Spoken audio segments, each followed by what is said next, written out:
Yung inyong itinutulong, may halaga po yan. Uulitin ko, naiintindihan ko yung importansya na. Imbis na iuwi ninyo sa inyong pamilya, ordinaryong tao nagpapa-imprenta. Nagpapa-imprenta 20, 10, 50, may halaga po yan. At yan ay hindi ko kakalimutan. At sa paghatid nyo sa akin sa Senado, ito ang aking batayan araw-araw at hindi ko sisirain ang inyong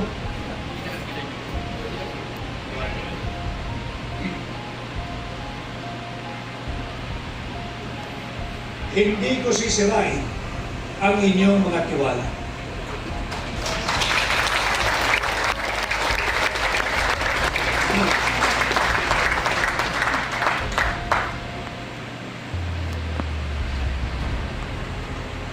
Napakabuti po ninyo.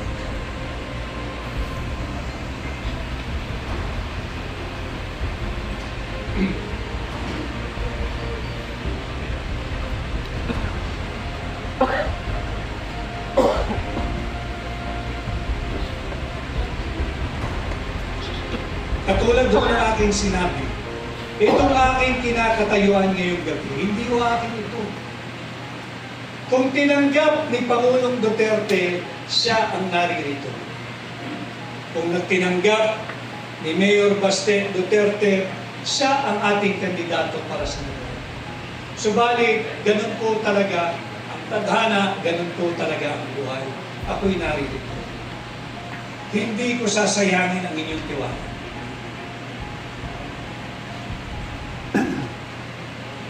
Napakabuti ninyong lahat. At alam mo, ginagawa niyo ito hindi dahil sa akin. Ako'y instrumento niyo lamang. Instrumento niyo lamang para magkuha natin yung tunay na pagbabago na ating minimithi. Naniwala tayo ng 2022 doon sa pagkakaisa, sa unity, sa continuity. Alam ko rin ang nararamdaman ninyo. Ayaw nyo nang mabudol muli. Hindi ko nararamdaman na wala tayong partido. Kahit saan ako magpunta, napakaraming taong sumasalubong, isa ang sinisigaw. Ipaglaban mo po kami, patuloy sana kayong maging boses namin, tuloy-tuloy po ang pagbabago, bantayan ninyo ang ating budget, huwag kayong pumayag na nakawin ang ating pera, at huwag kayong pumayag na apihin ang ating pangalawang Pangulo. Subalit hindi ko po kayang mag-isa ito. Kinakailangan ko po kayo. Kinakailangan ko ang tulong ninyo. Kinakailangan ko ang suporta ninyo. And I know tonight, I do not have to even ask for it.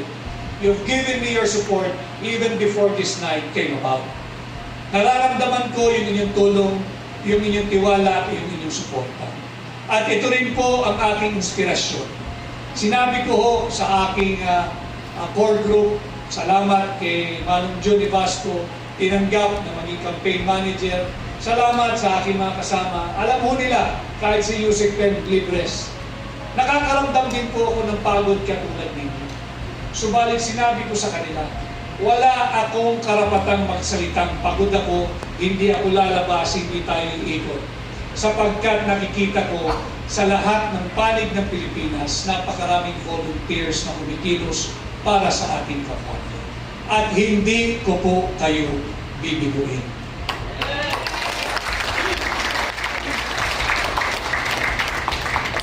Three days from tonight, magsisimula na opisyal ang ating kampanya. Malayo na po at malaki na rin ang ating na-cover na lugar. Marami na rin po tayo nagawa at marami na rin po ang ating mga nakasama at higit na lumalaki ang ating samahan. Subalit, wala pa po tayong naipapanalo. Ang naipapanalo natin ay yung puso at damdamin ng mga Pilipino ay naniniwala na panahon na maglagay kayo ng bago sa Senado. At sa tulong po ninyo, makakapaghatid po kayo ng bago sa Senado ngayong 2025 pag patuloy tayong magkaisa. At again, tonight is not the night to be making political speech in front of you. It's more of me saying thank you to each and every one. Maraming salamat, uulitin ko.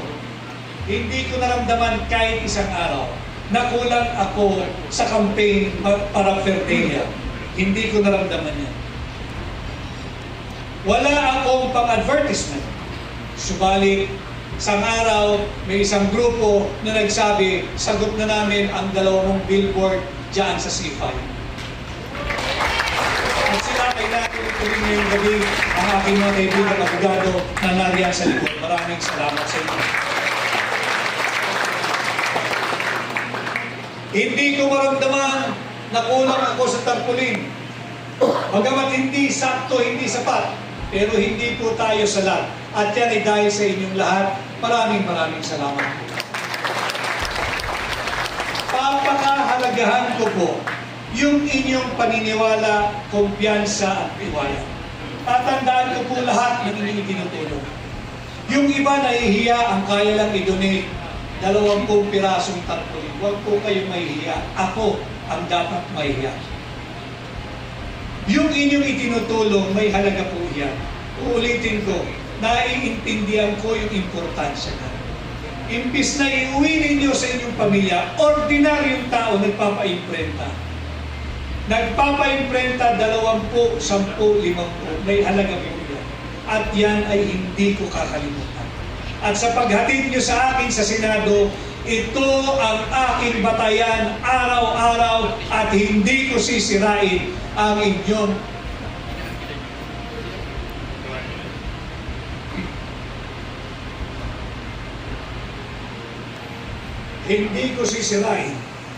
inyong mga tiwala.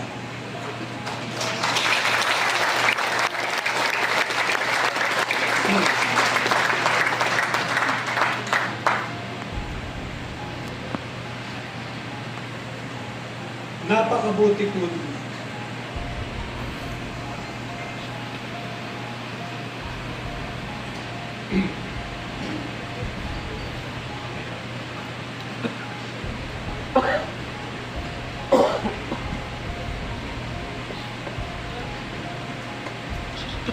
Katulad doon ng aking sinabi, itong aking kinakatayuan ngayong gabi, hindi ko akin ito.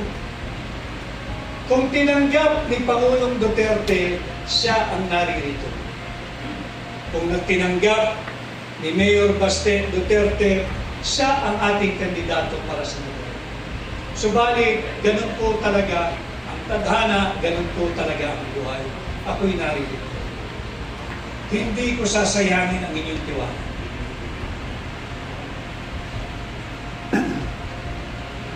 Napakabuti ninyong lahat. At alam mo, ginagawa niyo ito hindi dahil sa akin. Ako'y instrumento niyo lamang. Instrumento niyo lamang para magkuha natin yung tunay na pagbabago na ating minimithi. Naniwala tayo noong 2022 doon sa pagkakaisa, sa unity, sa continuity. Alam ko rin ang nararamdaman ninyo. Ayaw nyo nang mabudol muli. And all of us here tonight, I know, we all understand what is at stake for our country this midterm election. This May 12, 2025 election. Huwag nating sayangin. Pagtulungan natin, tayo patuloy na magkaisa. At sisikapin kong gampanan lahat ng inyong iuutos o ipagagawa sa akin sa kampanyang ito. Napapagod ako, subalit wala akong karapatang mapagod hanggang nakikita ko kayong kumikilos, gumagalaw, nagbubuo at patuloy na umiikot sa buong bansa. Gagawin ko rin po yan at tatapatan ko ng aking sipag at kakayahan ang inyong tiwala, kumpiyansa at paniniwala. At ngayong gabi, tanggapin po muli ninyo ang aking pasasalamat.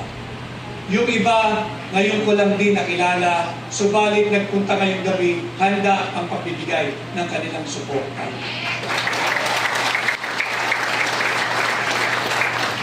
At marami pa ang gustong dumalo, subalit may mga previous schedules at marami naman ang narariyan at nagpapadama ng kanilang suporta araw-araw.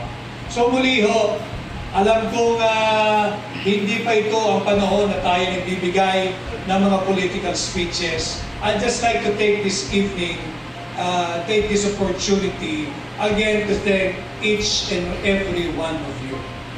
Not money, most especially for your time. Ang daming volunteers.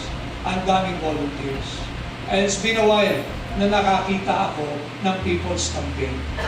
At ito nagaganap dito sa Hakbang Maisol, ang isang People's Campaign.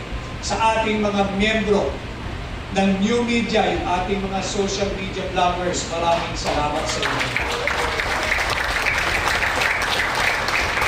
Alam naman ninyo na allergic sa atin ang traditional media at ayaw tayong iniimbita at maging guest nila. Minsan-minsan, nakakalusot, kaya pinagbubuti natin yung ating paglabas sa kanila. Subalit kung wala ang social media, higit po tayo mahirapang magpakilala sa lahat ng panig ng Pilipinas. Kanya sa inyo, ating mga social media vloggers, sa tinatawag nating new media, maraming salamat. Wala man po tayong pang-advertisement, pero narariyan kayo, lagi kayong kasama, lagi kayong nagbibigay daan at nagbibigay espasyo para sa akin, kaya tayo patuloy nakikilala sa iba't ibang panig ng ating bansa. Maraming salamat.